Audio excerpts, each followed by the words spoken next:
SIR আবহে সুকান্তর CA বার্তা, উৎসব মিটতে সিএ প্রচার। রাজ্য জুড়ে সিএ ক্যাম্পে প্রচার বিজেপির, জেলায় জেলায় সিএ প্রচার বিজেপির।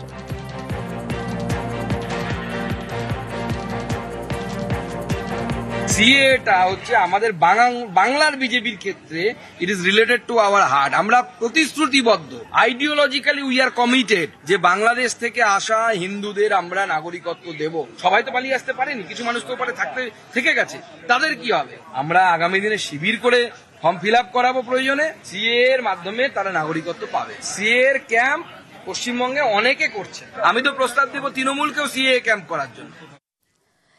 এ রাজ্যে সিএ হবে না, চ্যালেঞ্জ তৃণমূলের। এসআইআর করে ভোটে জেতার চেষ্টা বিজেপির, তোপ অরূপের। প্রথম কথা, এ রাজ্যের বুকে এনআরসি সিএ এর মতো অমানবিক কালা আইন কোনোভাবেই রাজ্য সরকার করতে দেবে না। এক, দ্বিতীয়ত এসআইআর করে ভোটার লিস্ট থেকে বৈধ ভোটারের নাম বাদ দেওয়ার চক্রান্ত শুরু করেছে ভারতীয় জনতা পার্টি। এসআইআর করলে কার্যত হাজারে হাজারে লাখো লাখো মানুষের নাম বাদ যাবে, তাদের মধ্যে অজস্র হিন্দু শরণার্থীর নাম বাদ যাবে এবং সেই মানুষের ভোটেই বিজেপির ভোট ব্যাংক স্থিত। অর্থাৎ আতঙ্কিত বিজেপি এখন সিএ এর গাজর ঝুলিয়ে ওরা কোন রকমের ভোট বৈতরণী পার হতে চায়। এসআইআর নিয়ে তৃণমূল বিজেপি তুঙ্গে তরজা। কল্যাণের শহরে সুকান্ত, শ্রীরামপুরে সুকান্তর বাইক র্যালি, শ্রীরামপুরে বাইক মিছিলে সুকান্ত। কাল সুকান্তকে চ্যালেঞ্জ কল্যাণের, আজ কল্যাণের লোকসভা এলাকায় সুকান্তর মিছিল। মিছিল শেষে তৃণমূলকে ফের সুকান্তর হুঁশিয়ারি। ঝান্ডা ও ডান্ডার বাণী বিজেপি সাংসদের গলায়। সুকান্ত মজুমদার বেকার লোক, কটাক্ষ কল্যাণ বন্দ্যোপাধ্যায়। কল্যাণ ব্যানার্জির মতো ছুঁচোদেরকে ভয় পাবেন না, এদের মারিয়ে যেতে হয়। কালকে এত বড় বড় কথা বললো সে সুকান্ত মজুমদার, এসে ভাষণ দিয়ে আর বেরোতে দেবো না, এত দম। কল্যাণ কল্যাণ ডাক পারি, কল্যাণ গেল কার বাড়ি? আই কল্যাণ দেখে যা বিজেপির ক্ষমতা। কি হলো আপনার? ফুস। আমার কর্মীরা আজকে ঝান্ডাও এনেছে, তার সাথে ডান্ডাও এনেছে। ভোট কি আর দিয়ে গেলাম, এই ঝান্ডা আর ডান্ডার বাণী তৃণমূলকে শোনাতে হবে। পুলিশ যদি নিরপেক্ষ হয়ে যায়, 15 মিনিট লাগবে না, পশ্চিমবঙ্গের সব তৃণমূল কংগ্রেস কার্যালয় বন্ধ হয়ে যাবে। তাহলে কল্যাণ দা এরপরে যদি খেলতে ডাকে, আমি শ্রীরামপুরের কর্মীদেরকে বলে দিচ্ছি, ভালো করে খেলবে। আমি তো ওর মতো বেকার লোক নই যে যখন তখন যেখানে সেখানে ঘুরে বেড়াবো, খ্যাপাসিয়ানের মতো ঘুরে বেড়াচ্ছি। আমি আবার বলছি, এসআইআর থেকে নাম কেটে দিয়ে ও সিআইএসএফ সিআরপিএফ নিয়ে এসে শ্রীরামপুর পার্লামেন্টে একটা মানুষকে গুলি করে মারুক, সুকান্ত মজুমদারকে বাড়ি ফিরে যেতে দেব না। ওর বাবা নরেন্দ্র মোদী পারবে না ওকে বাড়ি ফিরে নিয়ে যেতে। হঠাৎ করে চলে গেছে, তুই নোটিশ দিয়ে দিতে পারছিস, আমিও চলে যেতাম, দেখতাম ওকে। ও তো সেই হিম্মত হয়নি। ছুঁচো মেরে হাত গন্ধ করবো কেন আজকে? সুকান্ত তুই আয়, ডান্ডা দিয়ে মারবি আয়, আমি তোকে ডান্ডা কোথায় পড়তে হয় দেখিয়ে দেবো।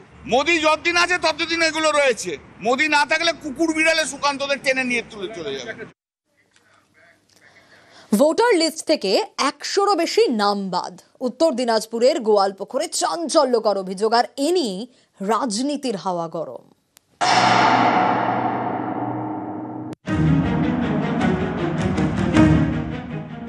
26শে বিধানসভা ভোট। পশ্চিমবঙ্গে এসআইআর চালু করছে নির্বাচন কমিশন।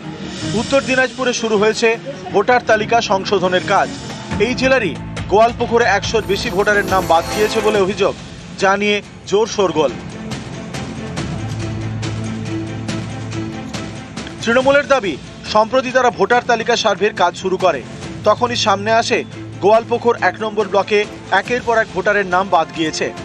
নির্বাচন কমিশনের পোর্টালে নাম নেই, একজনের এপিক নম্বরে অন্যের নাম।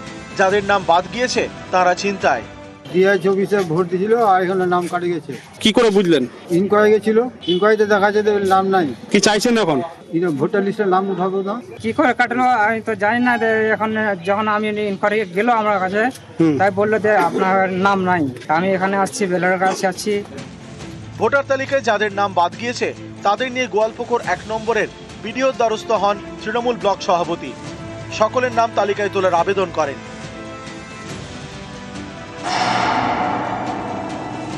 102 জনের মতন নাম কিন্তু ডিলিট হয়ে গেছে। 100% চক্রান্ত, বিজেপির একদম চক্রান্ত এটা। মহারাষ্ট্রতে যেভাবে কারচুপি করে ওখানে দখল করলো, তারপরে দিল্লিতে আমরা দেখলাম, তারপর হরিয়ানাতে দেখলাম, যেমন লক্ষ্য হচ্ছে টার্গেট হচ্ছে ওনাদের বাংলাটাকে দখল করার জন্য এগুলো কারচুপি করছে ওরা। গোয়ালপুকুরের ভিডিও বা গোয়ালপুকুরে যাদেরকে বিএলওর দায়িত্ব দেওয়া আছে সেই সমস্ত বুথ লেভেল অফিসার তারাই বলতে পারবে কার নাম কেটেছে, সেটা কেন কেটেছে।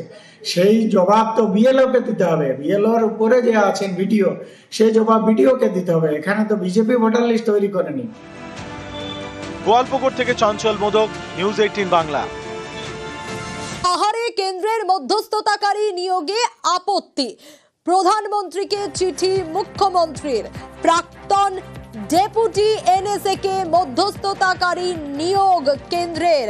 আরো ডিটেল এ বিষয়ে জানাতে পারবে কি আপত্তি, কোথায় আপত্তি, আবিরের কাছ থেকে জানবো আরো ডিটেল। আবির, দেখো, গত 2011-র 18ই জুলাই রাজ্য, কেন্দ্র এবং গোর্খা জনমুক্তি মোর্চা তাদের তিনজনের মধ্যে যে সমঝোতা, তাদের উপস্থিতিতে যে জিটিএ গঠন করা হয় এবং দার্জিলিং, কালিম্পং এবং তরাই ডুয়ার্সের কিছুটা অংশ নিয়ে এই জিটিএ অ্যাডমিনিস্ট্রেটিভ বডি হিসাবে সেখানে কাজ করে। এবং যখন এটি তৈরি করা হয়েছিল তখন হচ্ছে সোশিও ইকোনমি, শিক্ষাগত, পরিকাঠামোগত, সেখানকার ভাষা এবং সেখানকার যে সমস্ত কমিউনিটির মানুষজন বসবাস করেন তাদের বিভিন্ন ধরনের যে সুরক্ষার যে বিষয় তা নিয়ে যে জিটিএ কাজ করবে সেই প্রসঙ্গের কথা বারবার ধরে উল্লেখিত হয়। এখানে যেটা জানতে পারা যাচ্ছে যে এর মধ্যে পঙ্কজ কুমার সিং, অবসরপ্রাপ্ত আইপিএস অফিসার যিনি ডেপুটি এনএসএ ছিলেন, তাকে মধ্যস্থতাকারী হিসেবে কেন্দ্রের তরফ থেকে নিয়োগ করা হয়েছে। এবং রাজ্যের আপত্তির বিষয় একটি, সেটা হচ্ছে যে রাজ্যের সঙ্গে কোনো ধরনের আলোচনা না করে, রাজ্যের সঙ্গে কোনো প্রকার কথাবার্তা না চালিয়ে কেন্দ্রের তরফ থেকে কিভাবে একতরফা এই ধরনের সিদ্ধান্ত তারা গ্রহণ করতে পারেন। প্রসঙ্গত যেখানে জিটিএ এলাকা রয়েছে সেখানের ক্ষেত্রে কাজ করার ক্ষেত্রে এই যে যারা পার্টি ছিলেন তাদের সেখানে একসঙ্গে আলোচনা করে কথাবার্তা চালিয়ে সমস্ত সিদ্ধান্ত গ্রহণ করা হয়। সেক্ষেত্রে দাঁড়িয়ে কিভাবে রাজ্যকে না জানিয়ে কেন্দ্রের তরফ থেকে সিদ্ধান্ত গ্রহণ করা হলো সে বিষয়ে আপত্তির কথা এই চিঠিতে উল্লেখ করেছেন মুখ্যমন্ত্রী। তুমি জানো যে আরো একটা বিষয়ও তোমার কাছ থেকে জানতে চাইবো, যে তুমি যেমনটা বলছিলে তারই পাশাপাশি এই পঙ্কজ কুমার সিং, ভূমিকা কি এই পঙ্কজ কুমার সিং এর? দেখো, তোমাকে জানাই, সেটা হচ্ছে যে পাহাড়ে বারবার ধরে বেশ কতগুলি সময় রাজনৈতিক অস্থিরতার ঘটনা ঘটেছে এবং 2011-র পর থেকেও 2013 এবং 2017-তে দুটো সব থেকে বড় ধরনের ঘটনা ঘটেছিল এবং 2017-র পর থেকেও বারবার ধরে আলোচনাতে যেটা ছিল এবং পাহাড়ের বিভিন্ন সময় বিভিন্ন রাজনৈতিক দলের নেতারা এই গোর্খাল্যান্ড প্রসঙ্গের কথা বারবার ধরে তুলে ধরছিলেন। 2019-এর লোকসভা হোক বা তারও আগের লোকসভা হোক, 2021-এর বিধানসভা ভোট হোক, 2024-এর লোকসভা হোক, আবার সামনে বিধানসভা আসতে চলেছে। তুমি জানো যে বিভিন্ন নির্বাচনের আসার সময় বা নির্বাচন কেন্দ্রিক সময়গুলিতেই এই গোর্খাল্যান্ড ইস্যুকে চাকরা দেওয়ার চেষ্টা হয় এবং বারবার ধরে বিভিন্ন বিজেপির সেখানে যে সমস্ত সহযোগী দল যারা রয়েছেন তাদের তরফ থেকেও বারবার ধরে উল্লেখ করা হতো যে বিভিন্ন সময় দাঁড়িয়ে গোর্খাল্যান্ড প্রসঙ্গের কথা সেখানে বিজেপির তরফ থেকে বারবার তোলা হচ্ছিল। ফলে মনে করা হচ্ছে এই গোর্খাল্যান্ড প্রসঙ্গের কথাই ঘুরিয়ে সেখানকার মানুষের সঙ্গে আলোচনা করার জন্য এই মধ্যস্থতাকারী হিসেবে পঙ্কজ কুমার সিংকে রাখা হচ্ছে এবং এতেই মনে করা হচ্ছে যে ফের নতুন করে একটা অস্থিরতা উত্তরবঙ্গের এই জায়গাগুলোতে তৈরি হতে পারে। ফলে রাজ্যের আপত্তির জায়গা এক, তাদের সঙ্গে কথা না বলে একজনকে কিভাবে মধ্যস্থতাকারী হিসাবে নিয়োগ করা হলো, দুই, তিনি কি ভূমিকা নিয়ে কাজ করবেন সেই ভূমিকার প্রসঙ্গের কথাও উল্লেখ করা হয়নি বা আলোচনা করা হয়নি রাজ্যের সঙ্গে। ফলে এই মূলত বিষয়গুলোকে নিয়েই প্রধানমন্ত্রীর কাছে এই আপত্তিজনক বিষয় জানিয়ে চিঠি দিয়েছেন মুখ্যমন্ত্রী। বেশ, আবির।